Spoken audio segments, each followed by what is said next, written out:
There's a funny thing about Christmas that we tend to forget every year. An odd kind of thing about the holiday that disappears as Christmas draws near.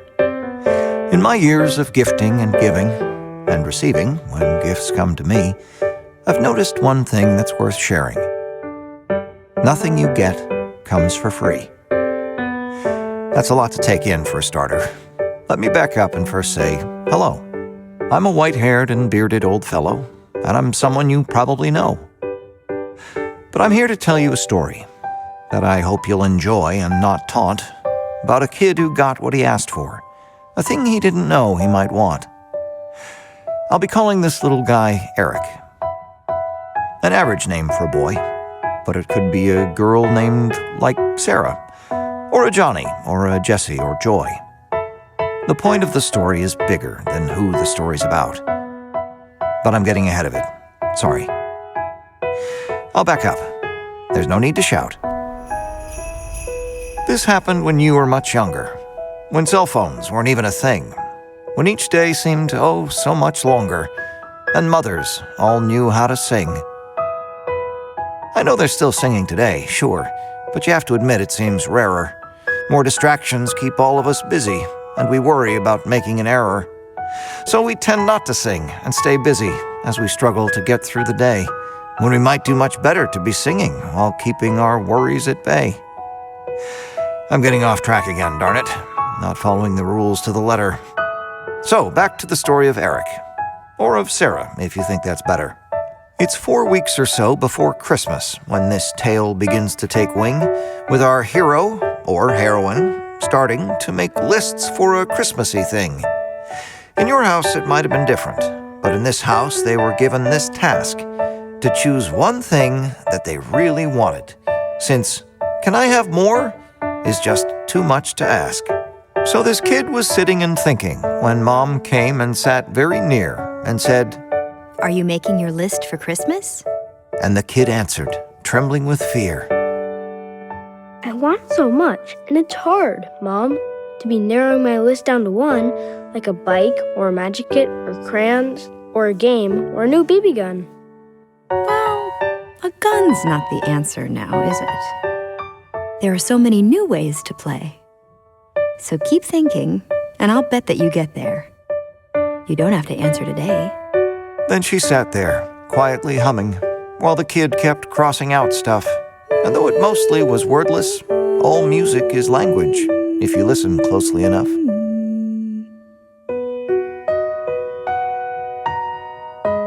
The broken things.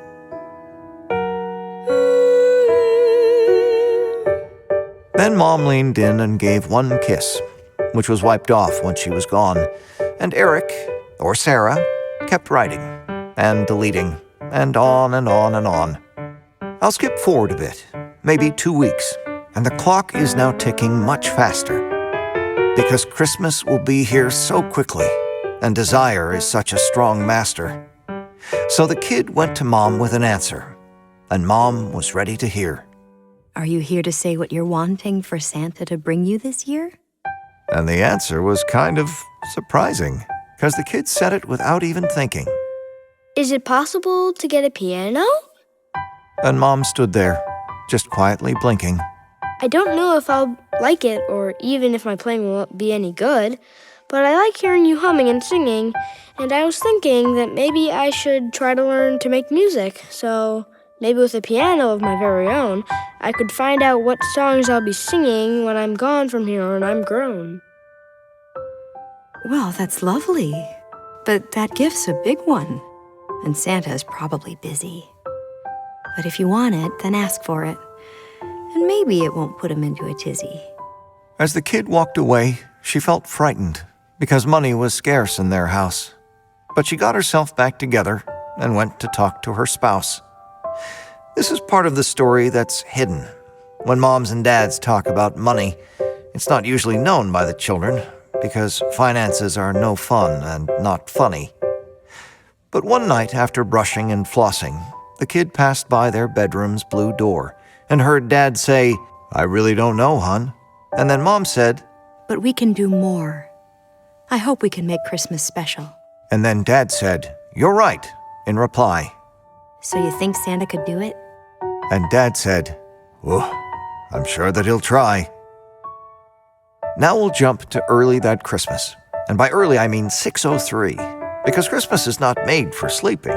The kid woke up and ran down to the tree. And right next to it was a piano, a small one, much shorter in size by 1 octave on each end. But still, it was a magical 64-key prize. As the kid plunked one note in the middle, Mom and Dad came out, barely woken, and the kid looked at the small keyboard and said, I think this piano is broken. There were chips in the keys, so the kid thought the piano would get taken away. But Mom said, Why not give it a try, love? And the kid sat and started to play. Now, by playing, I don't mean a song, no, just some misshapen notes, barely played. Then he asked his parents what happened, how this imperfect keyboard was made.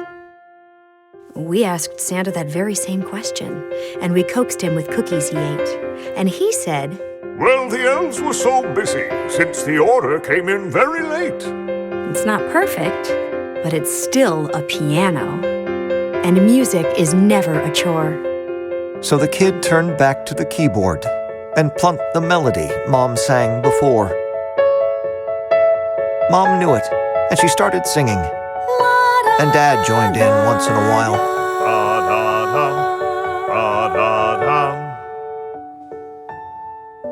And that song filled the house like a candle sheds light, like a hug causes someone to smile. I heard a secret long, long ago about how presents can come to show how much love sparkles, how much love sings, how the greatest gifts are the broken things.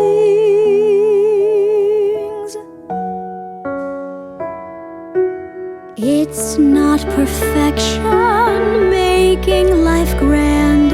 Embrace the flaws, try to understand how we need music like birds need wings, how the greatest gifts are the broken things.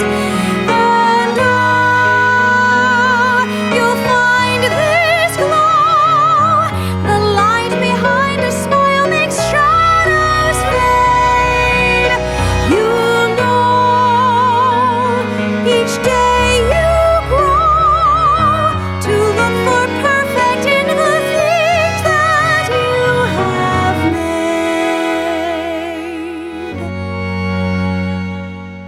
Hold to this secret when you feel blue.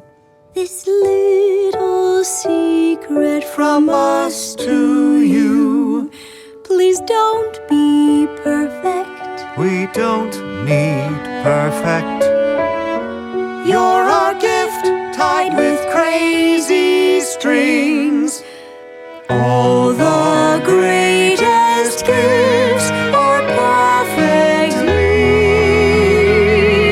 imperfect, which is actually quite perfect things.